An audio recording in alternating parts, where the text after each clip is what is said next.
Necəsən? Başa düşmə, mənim ömrüm səni gözləməklə Hə, nə olar ki, bugün sən gözlərsən, sabah yenə sən gözləyərsən, nə var? İlk günü sənlə qeyd edirəm, mən. Məsələn, bugün üstə də yazın ki... Qışqırtma vlogu Qışqırtma. Qışqırtma, Quranaq sonra görürsünüz, qızların arasında da söhbətlər gedir, baxın. Bir həftə olmayacaq, mənim üçün darıxasan. Sənin üçün darıxacam, amma gəzəcəksən də. Falan deyir, hə? Gəl getdik.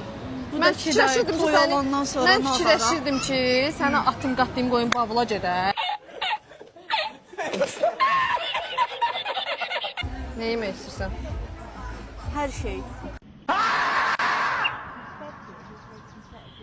Sənə desəm ki, risk poz ver, bir dənə poz ver.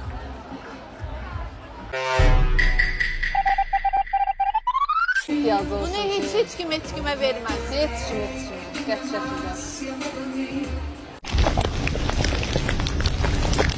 Ürəyim östü, yalvarıram səni gülüm, ağlama bəsdir. Başka bir yere koyun isterseniz sonra bakarız. Olar bir dənə bir mahnı oxuyum. Olar. Ta ki səni görənə qədər olandan.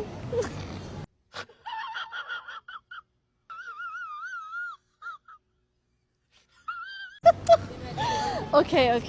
Çox üzr istəyirəm, hər kəsdən, həqiqətən üzr istəyirəm. 1.55 boyunda, çantası var qolunda. 1.55 boyunda, çantası var kolunda. Allah'ım ne kadar güzel düşüyorsun. Tiger. Bu sizin mənzərəniz. Bu da benim mənzərəm. Ayda.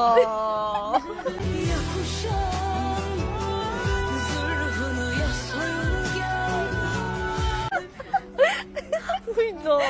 Bu neydi? Çözdemirdin ama. Bu neydi? Özümü qəribə hiss elədim. Mən niyə həyəcanlandım?